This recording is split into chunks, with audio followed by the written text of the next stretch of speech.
வணக்கங்க. சில நேரங்களில் குழந்தைகள் எதிர்த்து பேசுறது நமக்கு வருத்தத்தை தராங்க. எதுக்கு எடுத்தாலும் ஏன் ஏன் இப்படி செய்யணும், நீ யார் சொல்றதுக்கு, நான் செய்ய மாட்டேன்.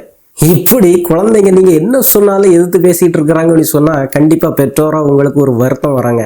ஆக இந்த வீடியோவை கடைசி வரை பார்த்தீங்கன்னு சொன்னா ஏன் குழந்தைங்க அதிகமா எதிர்த்து பேசுறாங்க, எந்த வயசுல இதை கொஞ்சம் சாதாரணமா எடுக்கலாம், எந்த வயதுல கண்டிப்பா இதை கொஞ்சம் எச்சரிக்கையா அணுகணும், என்னென்ன உளவியல் வழிமுறைகளை பின்பற்றி குழந்தைகளுடைய இந்த குணத்துல ஒரு நல்ல மாற்றத்தை கொண்டு வர முடியும் அப்படிங்கிறத அருமையா தெரிஞ்சுக்குவீங்க.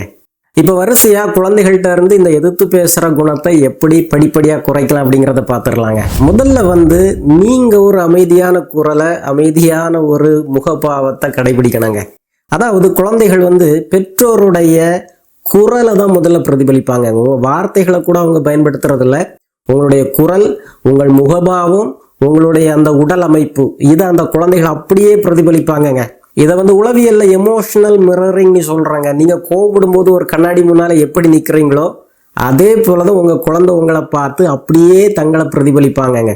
ஆக நீங்க அமைதியா பேசும்போது, பொறுமையா பேசும்போது குழந்தையுடைய மூளையும் அதே பிச்சுக்கு அதே அளவுக்கு இறங்கி வந்துடாங்க. ஆக குரலை உயர்த்தினாதான் அதிகாரம் அப்படின்ட்டு பெற்றோர் நினைக்க கூடாதுங்க. குரலை தாழ்த்தியும் உங்களது அதிகாரத்தை, உங்களது கட்டளைகளை நீங்க கொடுக்கலாம். அடுத்ததை பார்த்தீங்கன்னா ரொம்ப ரொம்ப முக்கியம். ஒரு அறிவுரையை சொல்றதுக்கு முன்னால, எதிர்ப்பு சொல்றதுக்கு முன்னால முழுமையா அந்த குழந்தையோடைய கருத்தை கேளுங்க. குழந்தைகள் பல வேளைகளில் எதிர்த்து பேசுறது, வெடிச்சு சிதறது எதனாலன்னு சொன்னா அம்மா நான் சொல்றதை கேட்க மாட்டேங்கிறாங்க. ஆக அவங்க உங்களை கேட்க வைக்கிறதுக்காக கத்துறாங்க, மிரட்டுறாங்க. ஆக நீங்க முழுமையா சொல்லுடாக்க, நான் கேட்கிறேன், உன் கருத்தை சொல்லு, என்ன நினைக்கிற, இதுக்கு நீ என்ன ரீசன் வச்சிருக்கிற, இந்த மாதிரி அந்த குழந்தைகளை பேச விட்டு பொறுமையா கேட்ட பிறகு உங்க தரப்பு நியாயத்தை அல்லது மாற்று வழிகளை நீங்க சொல்லும்போது அந்த குழந்தை அதை ஏத்துக்கோங்க. ஏன்னா முழுமையா அந்த குழந்தைக்கு வாய்ப்பு கொடுத்துருக்குறீங்க. அதுலயே அந்த குழந்தையுடைய பாதி கோபமும் பாதி ஆத்திரமும் அடங்கி போவாங்க. அடுத்ததை பார்த்தீங்கன்னா உங்களுடைய வார்த்தைகளை கரெக்டா போடணுங்க. உங்களுடைய குரலை உயர்த்துறதுனால ஒரு பயனும் இல்லை. வாயை மூடுறான், பேச மாடுறான், இப்படியா ஏத்து பேசுவேன், இந்த மாதிரிப்பட்ட வார்த்தைகள்லாம் குழந்தையுடைய கோபத்தை அதிகமாக்கங்க. நீங்க வாயை மூடுறான்னு சொன்ன உடனே அந்த குழந்தை வாயை மூடிடுமா.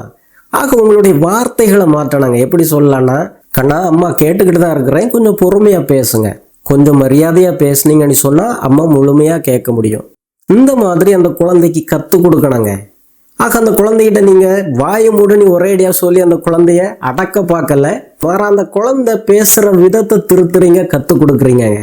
அடுத்ததா நீங்க தெரிஞ்சுக்க வேண்டியது, நீங்க கோபத்துல இருந்தாலோ குழந்தை கோபத்துல இருந்தாலோ ஒரு அறிவுரை சொல்றதுக்கோ திருத்தம் சொல்றதுக்கோ மறுப்பு சொல்றதுக்கோ போகவே செய்யாதுங்க. கோபத்துல இருக்கிற ஒரு மூளை கத்துக்கவே செய்யாது. நீங்க கோபத்துல இருக்கிறீங்கன்னா சரியா பேசிக்கவும் மாட்டீங்க.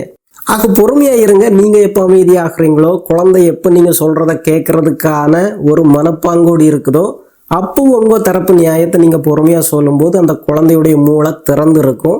நீங்க சொல்றத கேட்கறதுக்கு தயாரா இருக்கும். வாக்குவாதத்துக்கு வாய்ப்பு இல்லாம போகும்.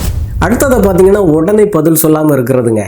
வழக்கமாகவே பெரியவங்க நமக்கு சொல்லி தந்திருக்கிறாங்க, கோபத்துல இருக்கும்போது வாயை விடாத, வார்த்தைகளை விடாத அப்படி சொல்லி தந்திருக்கிறாங்க. குழந்தைகளுக்கு பல வேளைகள் அது தெரியாதுங்க. குழந்தைகளுக்கு கோபம் வர்றது, அதை எப்படி கையாளுறது அப்படிங்கிறத நம்மளை பார்த்து தான் கத்துக்கிறாங்க. ஆக நமக்கு தெரியும், பெரியவங்க நமக்கு இப்போ கோபம் வருது, கத்துறதுக்கு வாய் வருது அப்படி சொல்லி தெரியும் போது குழந்தைகிட்ட பக்குவமா சொல்லிருங்க, அம்மா இப்போ கோபத்துல இருக்கிறேன், கொஞ்சம் அம்மா அமைதியான பிறகு பேசுறேன், கொஞ்சம் பொறுத்துக்க அப்படி சொல்லிட்டு அந்த இடத்த விட்டு போயிட்டீங்கன்னு சொன்னா குழந்தை அமைதியாகும். அப்புறம் நீங்க பொறுமையா பேசலாங்க. அடுத்ததை பார்த்தீங்கன்னா சின்ன சின்ன விஷயங்களுக்கும் சண்டைக்கு போகாதுங்க. அங்க போகாது, இங்க போகாது, அதை செய்யாத அப்படி சொல்லி எப்போ ஒரு கிரிமினல் போலவே நடத்துறீங்க அப்படி சொன்னா அந்த குழந்தைக்கு ஆவேசம் அதிகமாகுங்க. ஆக கத்தி பேச ஆரம்பிங்க இயல்பாகவே. ஒரு பெரிய தவறா இருக்குது, கண்டிப்பா இதுல திருத்தியே ஆகணும் அப்படி சொன்னா மட்டும் ஒரு ஸ்டாண்டர்டுங்க. மற்றபடி ஒவ்வொரு நேரமும் அந்த குழந்தைகிட்ட ஏதாவது நச்சரிச்சுட்டே இருந்தீங்கன்னு சொன்னா அந்த குழந்தைக்கு கடுப்பாயிடுங்க. அடுத்ததை பார்த்தீங்கன்னா ஒரு திரைப்பட வசனத்துல வர்றது மாதிரி தாங்க, மரியாதையை கொடுத்து மரியாதையை வாங்கணும். Give respect, take respect. உங்க குழந்தை உங்களுக்கு மரியாதை தரணும்னு நீங்க விரும்புனீங்கன்னு சொன்னா உங்க குழந்தைக்கு நீங்க முதல்ல மரியாதை கொடுக்கணுங்க. அதுவும் கோபம் வரும்போது கண்டிப்பா அந்த குழந்தைய வாய் மூடுறான், நாய பேய் அப்படி சொல்லி நிறைய வார்த்தைகளை ஆட் பண்ணிடுவோம். அந்த குழந்தையுடைய தன்மதிப்பை, அந்த ஒரு ஆளுமையை சிதைச்சிடுவோங்க. அந்த குழந்தைக்கு உடனே கோபம் அதிகமாகும். அந்த குழந்தை திரும்ப பேச ஆரம்பிக்கும். ஆக கோபமா இருக்கும்போது அந்த குழந்தைக்கு நீங்க முக்கியமா மதிப்பு கொடுக்க வேண்டிய இடங்க. அமைதியா பேசுங்க கண்ணா, நீங்க பொறுமையா பேசுங்க, நீங்க அப்படி சொல்லுங்க. வாய மூடுறான், பேசாம இருறான், எது பேசிய நீ, அப்படிலாம் சொல்லி நீ மூடு, நிறுத்து, இந்த மாதிரிலாம் கட்டளையாகவும் ஒருமையிலையும் பேசிகிட்டு இருந்தீங்கன்னு சொன்னால் அந்த குழந்தை கோபத்தை அதிகமாக தான் காட்டிக்கிட்டே இருக்காங்க. அடுத்ததை பார்த்தீங்கன்னா, ஒவ்வொரு வாதத்துலேயும் நீங்களே ஜெயிக்கணும்னு நினைக்கக்கூடாதுங்க. கண்டிப்பாக நீங்கள் தான் ஜெயிப்பீங்க. ஏன்னா நீங்கள் தான் பெற்றோர், நீங்கள் தான் அதிகாரத்தில் இருக்கிறீங்க. கண்டிப்பாக அந்த குழந்தையோட அதிகமாக குரலை உயர்த்த முடியும். ஆனால் ஒவ்வொரு தருணத்துலையும் இப்படி குழந்தைய நீங்கள் தோக்கடிச்சுக்கிட்டே இருக்கிறீங்க அப்படி சொன்னால் நீங்கள் ஒரு வக்கீல் கிடையாதுங்க. நீங்கள் ஒரு அம்மா அல்லது நீங்கள் ஒரு அப்பா. உங்களுக்கு வாதத்தில் ஜெயிக்கிறத விட உறவுல ஜெயிக்கிறது முக்கியம். வாதிட்டு உங்கள் குழந்தைய தோக்கடிச்சுக்கிட்டே இருக்கிறீங்கன்னு சொன்னால் அந்த குழந்தையுடைய மனம் உடைஞ்சு போகும். அம்மா அப்பா நான் சொல்கிறேன் எதுவும் கேட்க மாட்டாங்க. அவங்க ஒரு ஆர்கியூமெண்ட் வச்சுருப்பாங்க. அவங்க ஏதாவது பேசி என்னை ஆஃப் ஆக்கிடுவாங்க. அவங்கள்ட்ட பேசி பயன் இல்லை அப்படி சொல்லி அந்த குழந்தை உங்கள்கிட்ட இருந்து ஒதுங்க ஆரம்பிச்சிடுங்க. அப்புறம் எதுவும் உங்கள்கிட்ட மனம் திறந்து பேசாது. ஆக அந்த குழந்தையுடைய கருத்தில் உங்களுக்கு உடன்பாடு இல்லைன்னா கூட முதல்ல முழுமையாக கேளுங்க, உங்களுடைய கருத்தை சொல்லுங்க. ஆனால் கடைசியாக அந்த உறவினுடைய முக்கியத்துவத்தை உணர்த்துங்க. கண்ணா, நான் சொன்னது உனக்கு ஏமாற்றமாக தான் இருக்கும், வருத்தமாக தான் இருக்கும். ஆனாலும் நான் உன்னை அன்பு செய்கிறேன்டா, நீ எனக்கு ரொம்ப முக்கியம்டா. உன்னுடைய உடல் நலத்தில் அல்லது உன்னுடைய படிப்பில் அக்கறை வச்சு தான் நான் இதை சொல்கிறேன்டா. அப்படி அந்த உறவை நீங்கள் கட்டி எழுப்பிட்டீங்கன்னு சொன்னால் குழந்தை முழுமையாக அதை ஏற்றுக்கும். உங்களையும் அன்பு செய்கிறதுல அது பின்வாங்காதுங்க. அடுத்ததாக உங்கள் குழந்தைக்கு பொறுமையாக டிஸ்அக்ரி பண்ணுறது, ஒரு ஆளுக்கு மாற்று கருத்து சொல்கிறது, அதுவும் மரியாதையாக சொல்கிறது எப்படி அப்படிங்கிறத கற்றுக் கொடுக்கணுங்க. நீங்களே உங்கள் குழந்தைகிட்ட எப்போவும் வாதிட்டு சண்டை போட்டு தகாத வார்த்தைகளை பேசி நீங்கள் பெரிய ஆள் நீ காட்டிக்கிட்டு இருந்தீங்கன்னு சொன்னால் குழந்தைய அதே டெக்னிக்கை வெளியே கடைபிடிக்க ஆரம்பிக்காங்க. மற்றவங்கள்ட்ட வாக்குவாதத்துக்கு போகும். நான் தான் பெரிய ஆள் அப்படிங்கிறத காட்டுறதுக்காக கெட்ட வார்த்தைகளை பேச ஆரம்பிக்கும், கையை உயர்த்த ஆரம்பிக்கும், குரலை உயர்த்த ஆரம்பிக்கும். ஆக அந்த குழந்தைகிட்ட நீங்கள் வீட்டிலையே கற்றுக் கொடுக்கணுங்க. கண்ணா, அடுத்தவங்களுடைய கருத்து உனக்கு பிடிக்காமல் இருக்கலாம் அல்லது அது தவறாகவே இருக்கலாம். ஆனாலும் நீ அதை சொல்ல வேண்டிய விதம் இப்படி. சார், உங்களுடைய கருத்து எனக்கு பிடிக்கல, அம்மா நீங்கள் சொல்கிறது தப்பு, அதை நான் ஏற்றுக்க மாட்டேன். இந்த மாதிரி தாழ்ந்த குரலில் சொல்லு, கருத்தை வெளிப்படுத்து, ஆனால் உன்னுடைய ஆத்திரத்தை வெளிப்படுத்தாது அப்படிங்கிறத சொல்லி கொடுக்கணுங்க. அடுத்ததை பார்த்தீங்கன்னு சொன்னால், குழந்தை மரியாதையாக பேசும்போது, பக்குவமாக பேசும்போது அதை உன்னிப்பாக நீங்கள் கவனித்து அதை அங்கீகரித்து பாராட்டணுங்க. பல வேளைகளில் குழந்தை கோவப்படும் போது, எதிர்த்து பேசும்போது, கடுகடுன்னு நிற்கும்போது மிரட்டுறீங்க அல்லது வருத்தப்படுறீங்க. ஆனால் அந்த குழந்தை நல்லபடியாக பேசும்போது, பக்குவமாக பேசும்போது, மரியாதையாக பேசும்போது அதை அங்கீகரிக்க மாட்டேங்கிறீங்க. அது ரொம்ப முக்கியங்க. குழந்தைக்கு ஒரு செயல் அங்கீகரிக்கும் போது, பாராட்டும் போது அந்த குழந்தையுடைய மனதில் அந்த ஒரு குணம் உறுதிப்படாங்க. ஆக மற்றவங்கள்ட்ட பேசும்போதும் உங்கள்கிட்ட பேசும்போதும் அந்த குழந்தை மரியாதையாக பேசுறதுக்கு கற்றுக்கும்.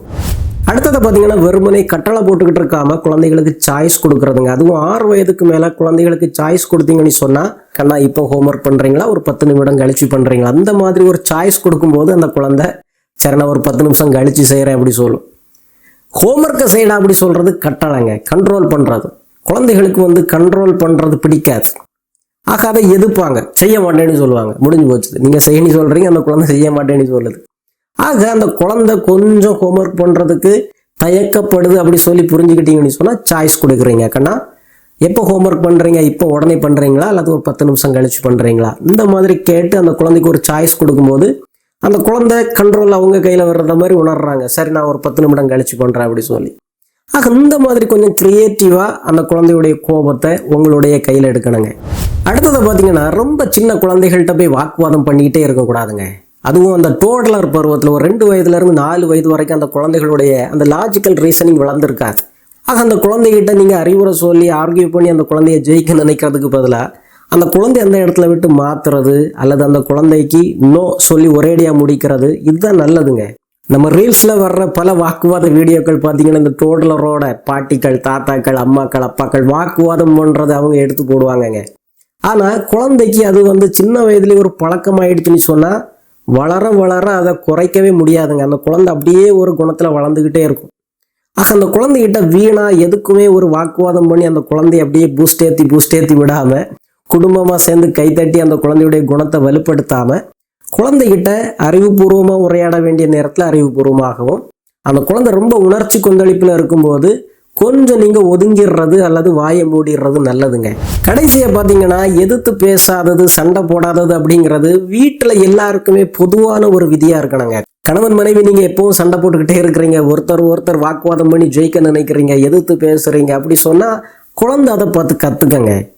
ஆக கணவர் பேசினா மனைவி பொறுமையாக கேட்கறது, அல்லது மனைவி பேசும்போது கணவர் அதை பொறுமையாக கேட்கறது, அப்புறம் மறுப்பு சொல்றது, மாற்று கருத்து சொல்றது, இந்த மாதிரி அந்த குழந்தை குடும்பத்தில் நீங்கள் எப்படி ஒருத்தருடைய கருத்தை ஏற்றுக்கிறீங்க அல்லது எதுக்குறீங்க, எப்படி ஒரு கோபம் வர்ற சூழலை நீங்கள் பக்குவமாக அணுகிறீங்க, கையாளுறீங்க, இதெல்லாம் அந்த குழந்தைங்க உங்கள்கிட்ட இருந்து பார்த்து கற்றுக்கிறதுங்க. ஆக குடும்பத்தில் இதை நீங்கள் வாழ்ந்து காட்டும் போது, நீங்கள் வெறுமனே அறிவுரை மட்டும் சொல்லிட்டு இருந்தால் அந்த குழந்தைக்கு எப்படிங்க தெரியும்? அந்த குழந்தைகள் பார்க்கறது தான் ஞாபகத்தில் இருக்கும். இந்த வீடியோவை முடிக்கிறதுக்கு முன்னால் ரொம்ப ரொம்ப முக்கியமான ஒரு செய்திங்க. உங்கள் குழந்தைய அடக்கிறது, அமைதிப்படுத்துறது உங்களுடைய வேலை இல்லைங்க. இப்படி அடக்கி அமைதிப்படுத்திங்கன்னு சொன்னால் குழந்தை வளர்ந்த பிறகும் தன்னுடைய கருத்தை வெளிப்படுத்தாது, மற்றவங்கள்ட்ட தைரியமாக பேசிக்காது. ஆக குழந்தைய அடக்கிறதுக்கு பதிலாக குழந்தை எப்படி தன்னுடைய கருத்தை, மறுப்பை பக்குவமாக மரியாதையாக வெளிப்படுத்தணும் அப்படிங்கிறத கற்றுக் கொடுக்கறது தான் ஒரு பெற்றோருடைய மிக முக்கியமான கடமைங்க. ஆக எதிர்த்து பேசுறது நல்லது. எதிர்த்து பேசாமல் வளர்கிற குழந்தை வாழ்க்கையில் சிரமப்படும். ஆனால் எதிர்த்து பேசி மற்றவங்களுடைய மனதை காயப்படுத்தாமல், மற்றவங்கள்ட்ட சண்டைக்கு போகாமல் எப்படி தன்னுடைய கருத்தை பொறுமையாக மரியாதையாக வெளிப்படுத்துறது அப்படிங்கிறது உங்கள் குழந்தைக்கு கற்றுக் கொடுங்க. இந்த வீடியோ பயனுள்ளதாக இருந்ததுன்னு சொன்னால் யூஸ்ஃபுல் அப்படி சொல்லி கீழே எனக்கு கமெண்டில் போடுங்க, நான் படிக்கிறேன். மீண்டும் ஒரு நல்ல வீடியோவிலே விரைவிலே சந்திப்போம். நன்றி.